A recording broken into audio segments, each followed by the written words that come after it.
and welcome to Sound Academy. My name is Christina and today I'm going to have a chat to you about why you should learn music theory. So there's a couple reasons I've come up with that I've seen and sort of gathered in my time of being a musician, and I think they're really important because I see a lot of people fall into the trap of they don't want to learn music theory because either they don't think it's important, they think it's gonna limit their creativity, which I'm going to talk about later, and bust that myth. Anyway, so my first reason is you want to speak the musician language. So you might go into a jamming session. In fact, you probably will, whether you're a playing musician that you play with a band, you play your own cover songs of other bands and other people, you compose your own music, you're a singer-songwriter. These are just sort of inevitable, there are sort of inevitable things that will come up when you're a musician and you're around other musicians. So one of them is you might go into a practice session with your band or with another musician. You might find yourself in a recording session with another musician because they've asked you to be their session musician and they want you to play on their track. They might just show you something like, they're not saying piece, they're saying we're in the key of D or B minor, and unless you've learnt at least a little bit of music theory, you wouldn't know this. Why does it mean the key of D or B minor? It's because 2 means, in this case, it means 2 sharps. So 2 sharps. So that's 1, 2, and sharps because the fingers are pointing downwards. And if they said something like, that would be, did I do it right? Yeah. That would be the key of F or D minor because that's 1 flat. I've actually heard this from one of my teachers. He plays a lot. He's in a lot of function bands and stuff, and he constantly talks about this, about his experiences of being a musician and how they just sort of communicate to each other with shorthand. So this is something you'll come across. Another one is chord progressions. Someone might say, yeah, so we don't know what key we're going to play the song in yet, so which is basically how high the song will be. But the chord progression is 1, 5, 4, 6, and I want you to just sit back for a second and think, do I know what a chord progression is? If not, subscribe to my channel so that I can tell you what a chord progression is. Anyway, basically it just means an order of the different chords in that key. Every key will have a set of chords that go with that key so that whoever listens to it doesn't think, oh, did they go wrong there? That note doesn't go with it. It won't just sound out of tune. Basically, these are just chords from that key and what order they're in. So they're going to play, in this case, they're going to play the first chord of the key, then the 4th chord, then the, the first chord, then the 5th chord, 4th chord, 6th chord. So to make my point short, you go into a session, and if you don't speak their language, there's clearly going to be a lot of troubles and a lot of time wasted. On to my next point. I mentioned people thinking that learning music theory will limit their creativity, and I've met a lot of people like this, and I've heard from other people that they've met people like that. It's a very, very, very common thing, and it's a very, very, very wrong misconception.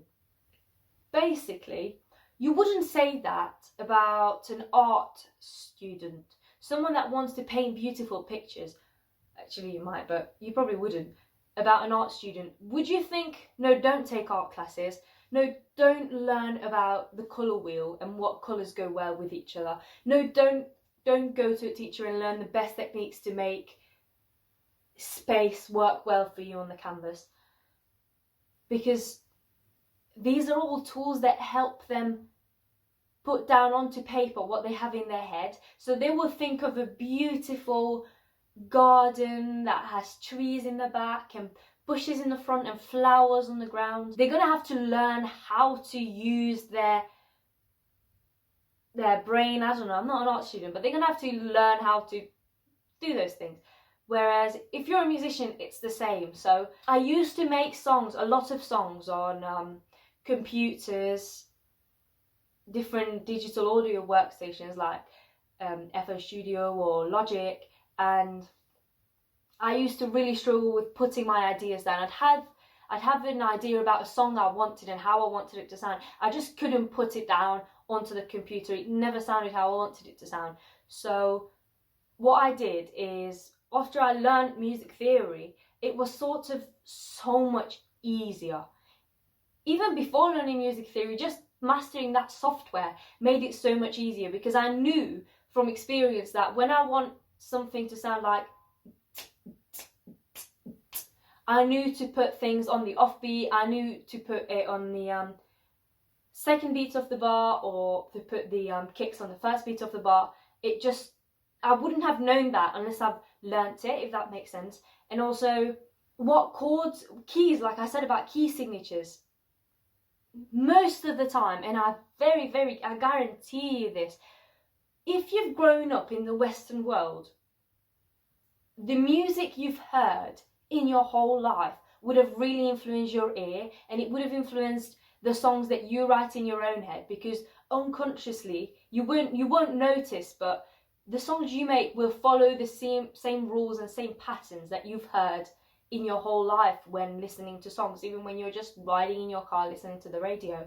So when you write songs, chances are it's going to be in the same key. Chances are the notes are going to be close to each other in their intervals. It's not going to be like ha ha ha. It's going to be more like ha. Yeah, and this is because that's the way our ears have been conditioned from listening to a lot of music. So yeah, my brain just blanked out there. So learning music theory, again, to make my point short, will help you put your ideas down, and by following the rules, you will realize that you're already following the rules, but you're not mastering them. You don't know what rules you're following, so you don't know how to break them when you need to, and you don't know which rule you want to follow. It sort of just becomes chaotic and not very, very controlled by you when you don't know about music theory. On to my third point, jazz musicians. Now, they're known as really, really resourceful people that are really creative and great performers.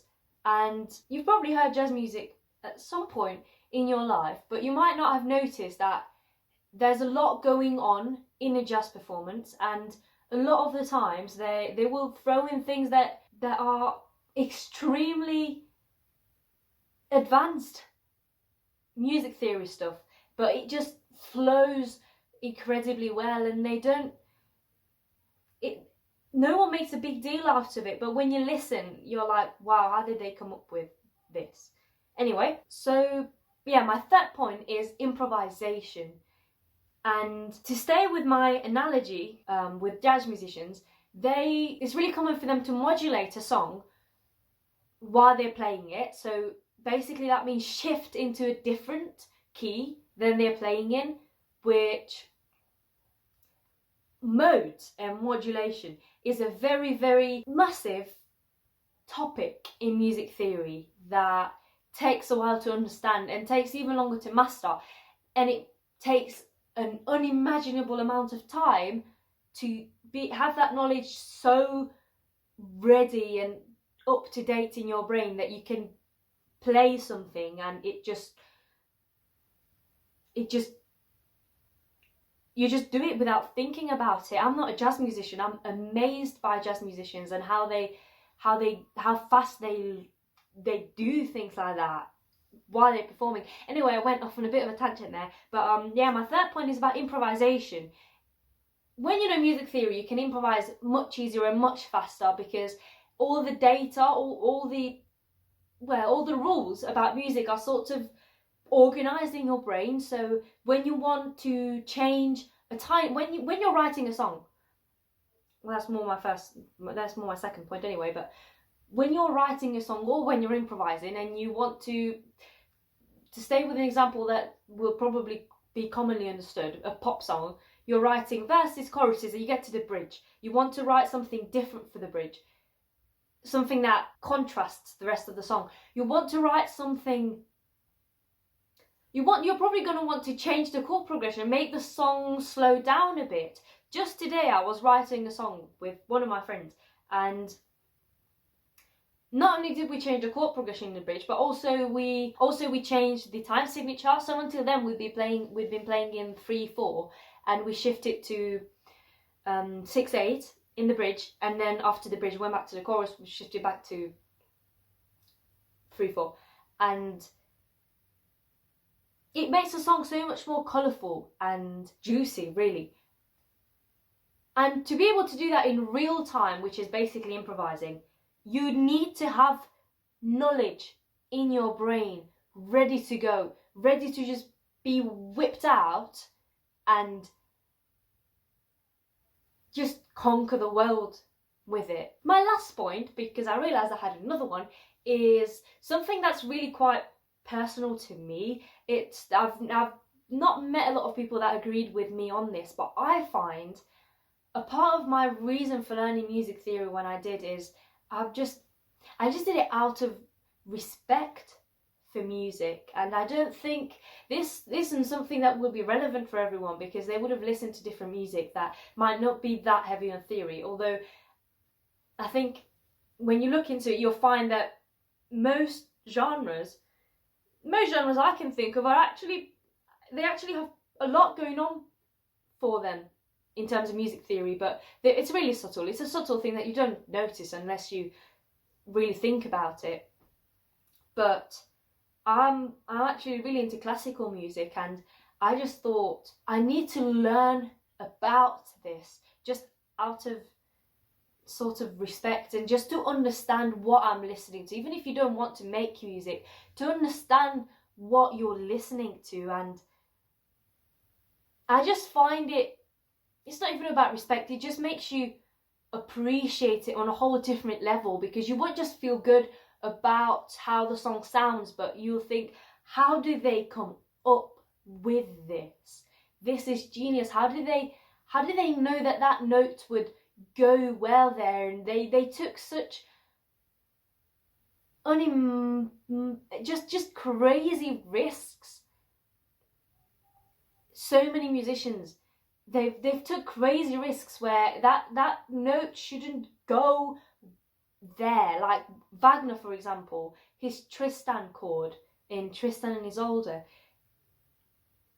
it shouldn't happen. That chord shouldn't exist. It's not one. It sounds very, very unpleasant, but it was such a bold thing to do, to put that chord in there. And instead of just listening to it and thinking, that's a bit of a dodgy chord there, you can think, wow, that is such a controversial set of notes to put in a composition. And it's truly fascinating when you think about it. I'm just fangirling over music theory now. I think that should wrap up our video for now, but these were my few reasons. I might make another video at some point where I'll go into more detail and update this video, maybe not. Anyway, thank you for watching, and I'll see you next week in my next video, which will be continuing my grade 1 ABRSM / really any exam board series. So thank you very much for watching. I'll see you in my next video. My name's Christina, and this is the Sound Academy.